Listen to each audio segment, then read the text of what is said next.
teacher working as school assistant at CHP01 East Godavari district. I'm very much pleased to meet you all here. Today in this session, we are going to discuss Chapter 1 from 10th class English textbook First Flight, A Letter to God, Module 2. In this Module 2, we will be discussing what we have learned previously, followed by a brief discussion on relative clauses and metaphors. Then we are going to enjoy two beautiful inspiring message giving poems by Robert Frost. First one is Dust of Snow, in which we are made to realize how trivial things also can bring mighty change in oneself. The second one is Fire and Ice, which metaphorically depicts human desire and insensitive behavior which consequently destroy this universe, or one can say humans, if we are not having control over it. Before we discuss these interesting topics, let's have a look at the overview of today's session. Overview of Module 2, A Letter to God. In this module, firstly we will discuss what we have learnt previously under the recap activity. Then we will move on to thinking about language, in which we will discuss relative clauses, using negatives for emphasizing, and metaphors.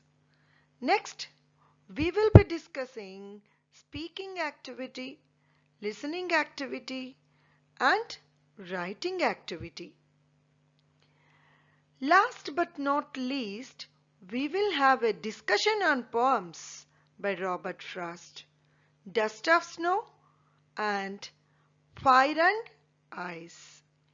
As you got an idea on the overview of today's session, let's learn about our learning objectives. Here we go. Learning objectives of Module 2, A Letter to God. By the end of this lesson, you will be able to recall the important concepts from the previous module. Identify relative clauses and join the sentences given with relative clauses as suggested in the questions. Locate negatives which express the idea emphatically. Define a metaphor and complete the table by stating the qualities compared by that metaphor. Speak and share ideas of your experiences in difficult situations. Fill in the table after listening to an activity. Convert the given information into a poster. Appreciate the poems by Robert Frost. As we learnt about our session objectives, let's move to recap activity. Recap. We learnt previously A Letter to God was written by G.L. Fuentes, a well-known Mexican author. The story, A Letter to God, was about a man named Lencho, who was a farmer, wrote a letter to God when his crops were ruined, asking for 100 pesos. The story essentially dealt with unshakable faith and love he had in God. We also learnt that the postmaster, who was moved by the unshakable faith Lencho had on God, decided to help him by donating some of his savings as a charity for good cause. He encouraged others also. See how they are donating. Yes. These post office employees who helped Lencho were crooks in the looks of Lencho. This was the irony in the story. This is not good. We have learnt that there are different names like cyclone, hurricane, typhoon, whirlwind, etc. in different parts of the world for storms depending on their nature. Different meanings for the word hope, and match the sentences in column A with the meanings of hope in column B. Hope this part of recap activity helped you in recollecting the concepts we have learnt earlier. Now we will move to thinking about the language. Thinking about language. Relative clauses. Look at these sentences. All morning, Lencho, who knew his fields intimately, looked at the sky. The woman who was preparing supper replied, "Yes, God willing." The italicized parts of the sentences are the highlighted parts of the sentences gives us more information about Lencho and the woman. We call them relative clauses. Notice that they begin with relative pronoun who. Other common relative pronouns are whom, whose and which.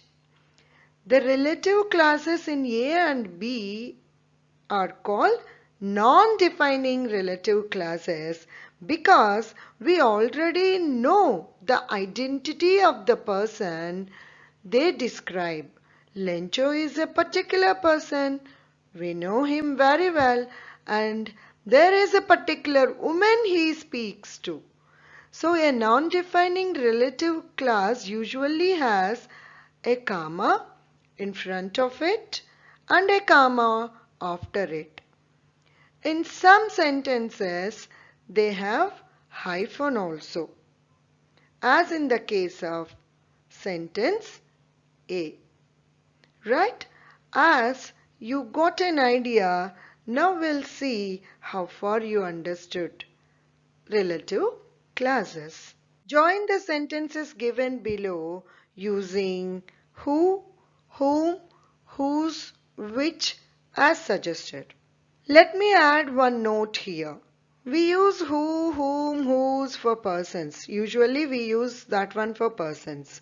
In special context we may use it for animals also. Whereas which is used for non-living things like places and to things and even to animals. Hope that would help you in completing the exercise. Now the sentence given here is, I often go to Mumbai. Mumbai is the commercial capital of India. The suggestion given here is which. So we need to join the two sentences with which. Yes, let's have a look at the options given. The first option is I often, which is the commercial capital of India, go to Mumbai. The second option is I often go to Mumbai, which is the commercial capital of India. Yes, what's the right answer? Yes, you are right. I often go to Mumbai. Yes, which is the commercial capital of India. So which is the commercial capital of India is the relative pronoun and it is preceded by comma. So, well done. One more question in joining the sentences is, my mother is going to host a TV show on cooking. She cooks very well. Here they have asked, or they suggested to join the two sentences with who.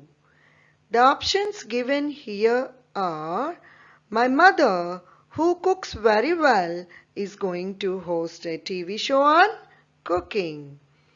What is the second option? She cooks very well. Who is going to host a TV show? Oh, so then what is the right answer?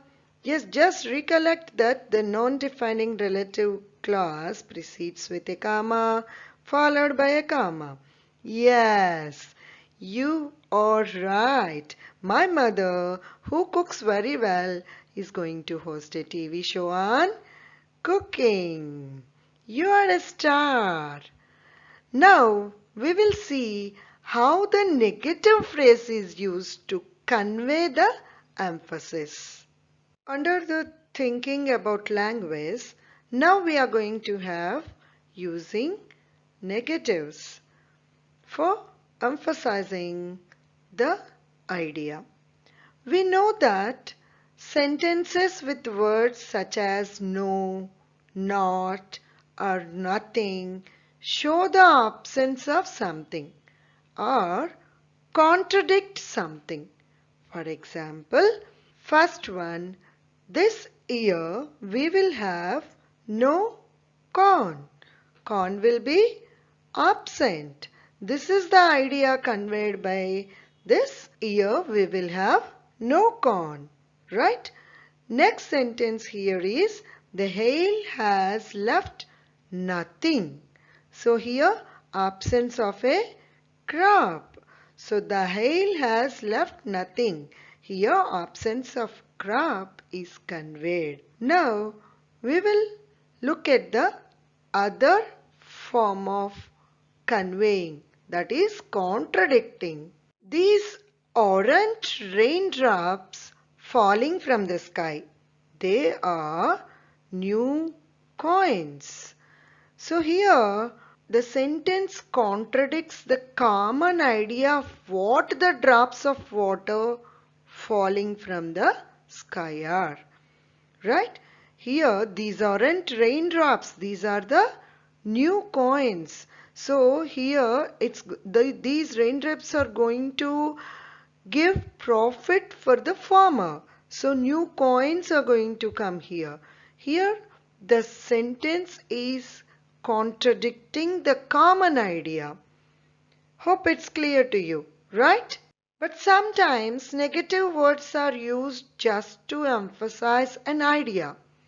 Look at these sentences from the story. First one is, Lencho had done nothing else but see the sky towards the northeast. He had done only this. This idea is emphasized here in this sentence. The next sentence here is, the man went out for no other reason than to have the pleasure of feeling the rain on his body. He had only this reason to go out, to experience the rain. Right? Next sentence here is, Lencho showed not the slightest surprise on seeing the money. So he is not at all surprised. So that idea is conveyed by this sentence. Lencho showed not the slightest surprise on seeing the money. So now we will see how far we are learning by small question and answer activity. Here we go. Using negatives for emphasis. Find sentence with negative word which expresses the following idea emphatically. The trees lost all their leaves. The options given are not a leaf remained on the trees. The trees are full of flowers. What's the right answer? Yes, not a leaf remained on the trees. Well done. Next question.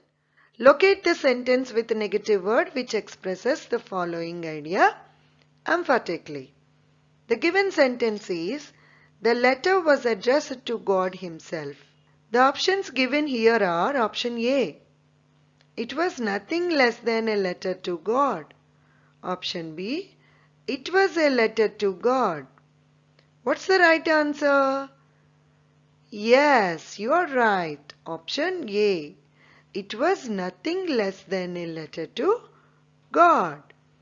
Here is a clap for you. Locate sentence with a negative word which expresses the following idea emphatically.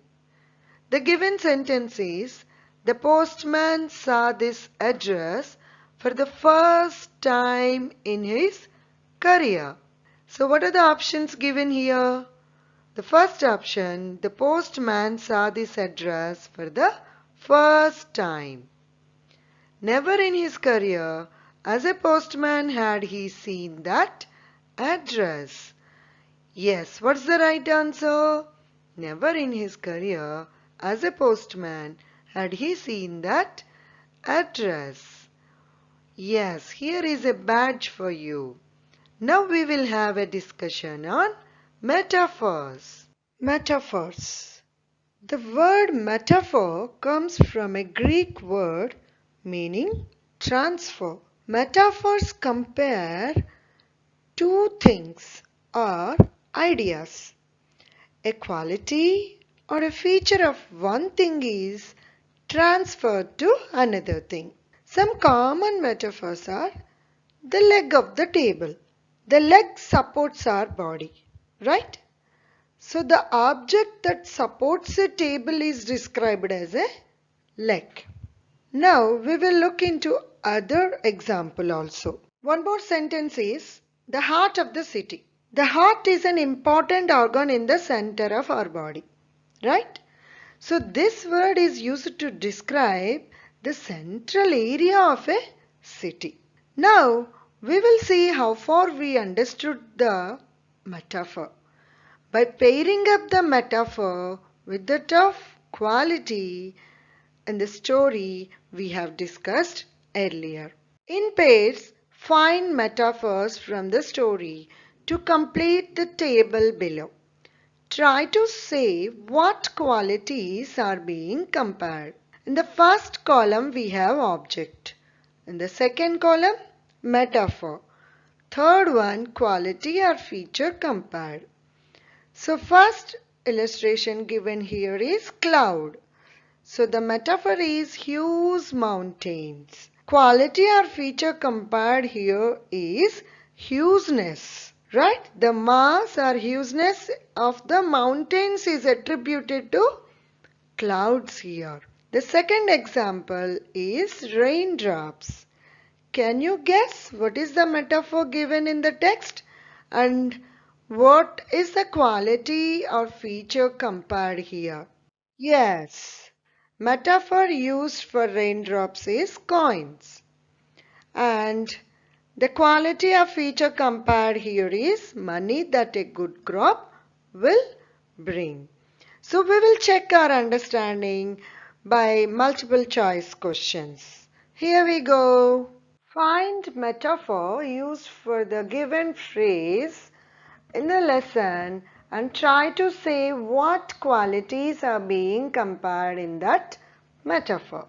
The given phrase or word is hailstones. The options given here are option A, frozen pearls, brightness of the pearls.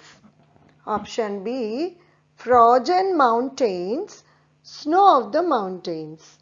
Option C, frozen fields, destroyed crop. What's the right answer? Yes.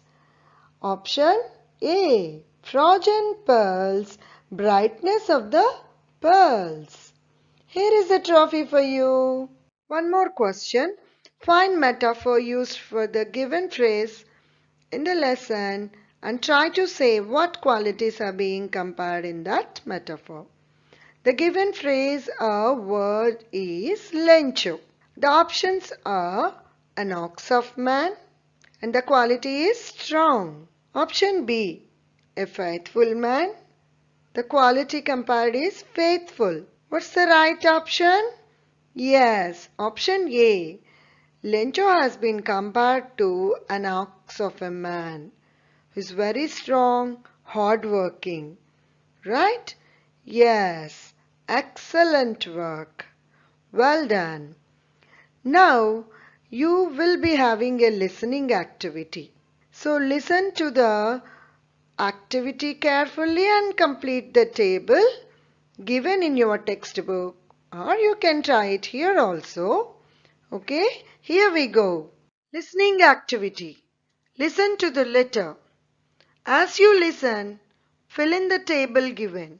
Butt House, 256 Circuit Road, Kanpur, Uttar Pradesh, India, 25th January 2006.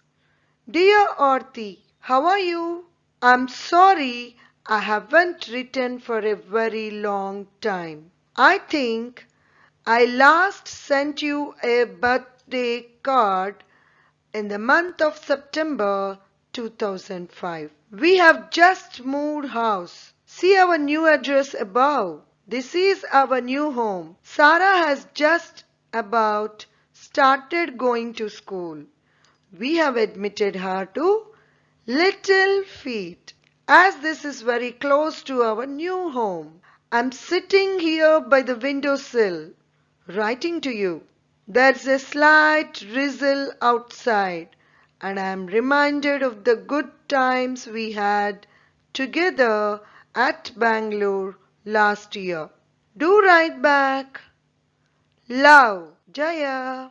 Now we will see what you have written. Your filled table looks like this with answers. The writer apologizes because she hadn't written for a very long time. The writer has sent this to the reader, a birth record. The writer sent it in the month of September. The reason for not writing earlier is that they have just moved to a new house. Sarah goes to school.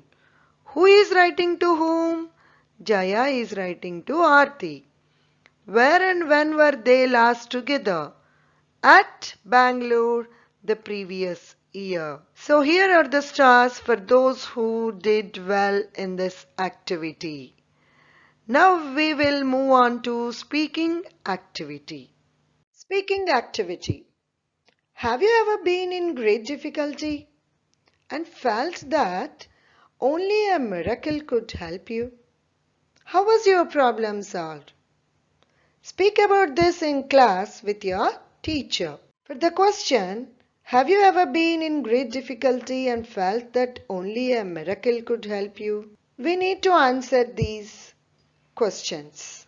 Just try to focus how you felt at that moment. Who or what could you bring to your mind or heart at that moment? Who did you believe could resolve your issues? When you kept that person in your thoughts, how did you feel? That person might be God, a father, a mother, or a friend, or a teacher, or a group of friends also. How did you feel when you kept them or that person in your mind? What did you do to seek help from him or her or from them? How was your problem solved? Did you get help from him or her directly? Or it was resolved by other means? Just like Lencho received help from postmaster. Think about it. How did you feel then? Did your belief or faith in him or her got strengthened? Speak about this in class with your teacher. All the best. Now we will be moving into writing activity. Writing activity. Lencho suffered first due to drought and then by floods. Our country is also facing such situations in the recent years. There is flood and there is drought. There is a need to save water through water harvesting. Design a poster for your area on how to save water during summer and when it is available in access. These phrases will help you in making a poster. Creating a poster in an innovative way is always encouraged. You can integrate your knowledge in science and social to make a productive poster. So some of the phrases I have given here with illustrations. Drip irrigation, water cycling, reuse and recycle, rainwater harvesting tanks, and the slogan I gave here is Save Water, Secure Tomorrow. Right? Save water, secure tomorrow. Drip irrigation saves water. Conserve every drop. Reuse and recycle. Rainwater harvesting tank. Water is precious. Let's save it. Your pastor might have some of the main concepts ordered in an attractive manner to give a message to your neighbors. Now we will be moving on to an interesting part of our session, thinking about two inspiring and message giving poems by Robert Frost. Poem Dust of Snow by Robert Frost. The way a crow shook down on me the dust of snow from a hemlock tree has given my heart a change of mood and saved some part of a day I had rue. When the poet was in bad mood, sitting under a hemlock tree, a crow shook down some dust of snow on the poet. Though it's nothing, it brought a change in the mood, and he got back again without much wasting. Dust of Snow is a beautiful short poem written by Robert Frost. This poem tells that even a trivial incident has a large significance in our life. The poet has mentioned crow and hemlock tree in the poem, which represents his bad mood. Crow signifies his depressive and sorrowful mood, and hemlock tree is a poisonous tree. A crow sitting on the same tree shook off the dust of snow. That is, small particles of snow that remain on the surface after the snowfall, on the poet. This simple action changed the poet's mood. He realized that he had just wasted a part of his day, repenting and being lost in sorrow. Now, we will check how far we understood this poem. Dust of snow, thinking about the poem.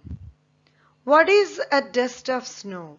The dust of snow means the options given are the dust of sand, the fine particles are flakes of snow. What's the right option?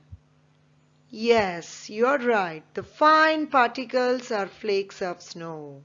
You're doing good job. One more question under dust of snow thinking about the poem is, what does the poet say has changed his mood?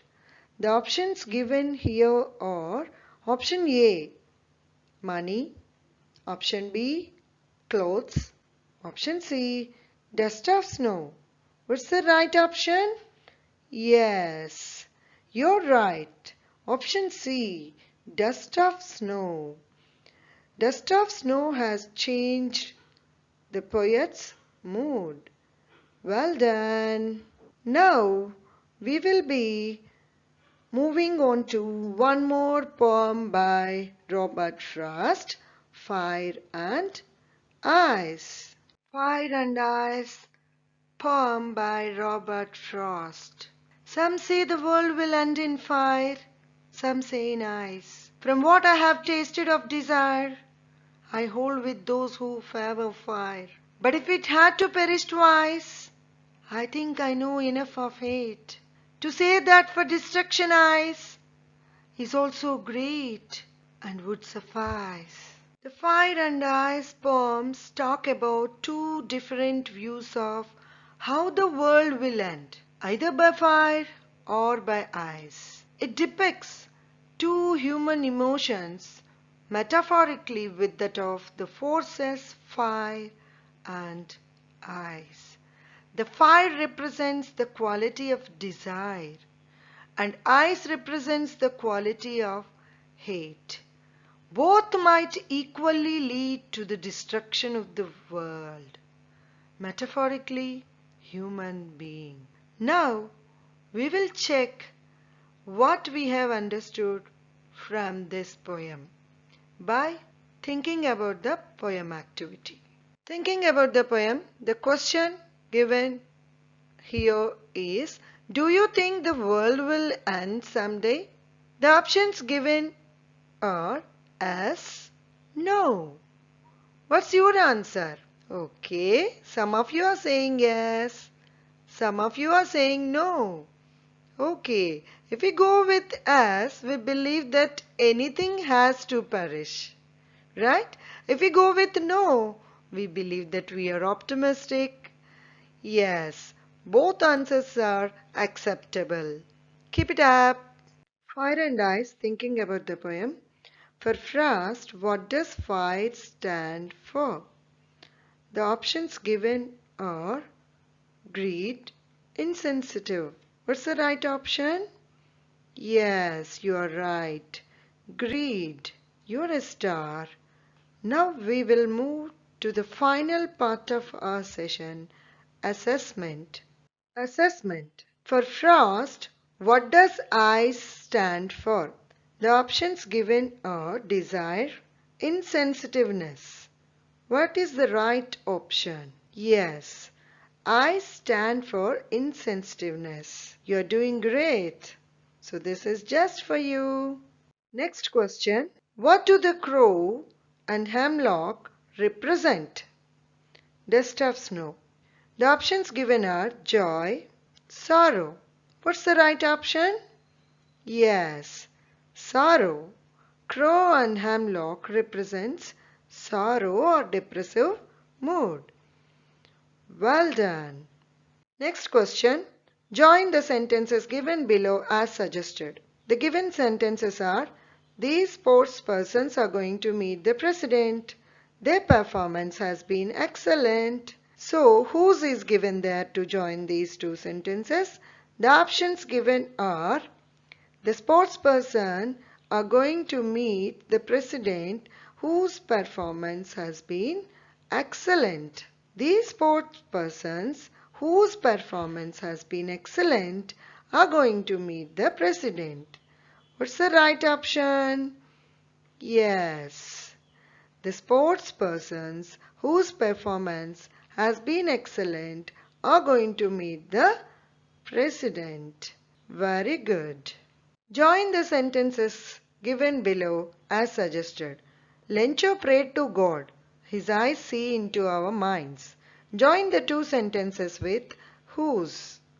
The options given are: Lencho prayed to God, whose eyes see into our minds. Lencho, whose eyes see into our minds, prayed to God. What's the right option? Yes, Lencho prayed to God, whose eyes see into our minds, not Lencho's eyes see into our minds. Right? Yes, you are the winner. Join the sentences given below as suggested. This man cheated me. I trusted him. Join these two sentences with whom. The options given are: this man cheated me, whom I trusted, him. This man, whom I trusted, cheated me. What's the right answer? Yes, this man, whom I trusted, cheated me. Here is a reward for you. Next question under assessment. Find metaphor in the following sentence. The given sentence is: a plague of locusts would have left more than this. The options given are plague, locust. What is the right option? Yes, locust is the right option. Well done. Next question.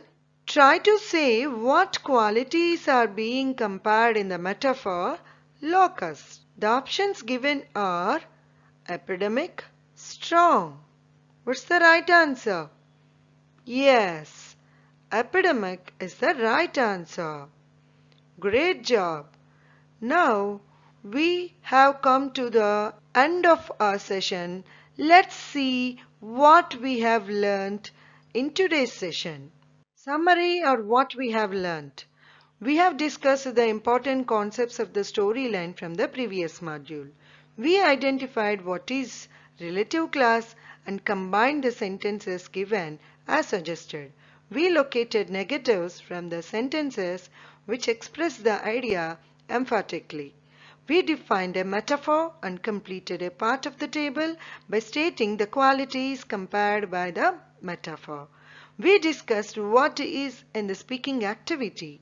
We filled the table after listening to an activity. We converted the given information into a poster. We appreciated the poems by Robert Frost. Don't let your emotions distract you from what needs to be done. That's all for today. Thank you all. We will meet in the next session of question and answer analysis, module 3.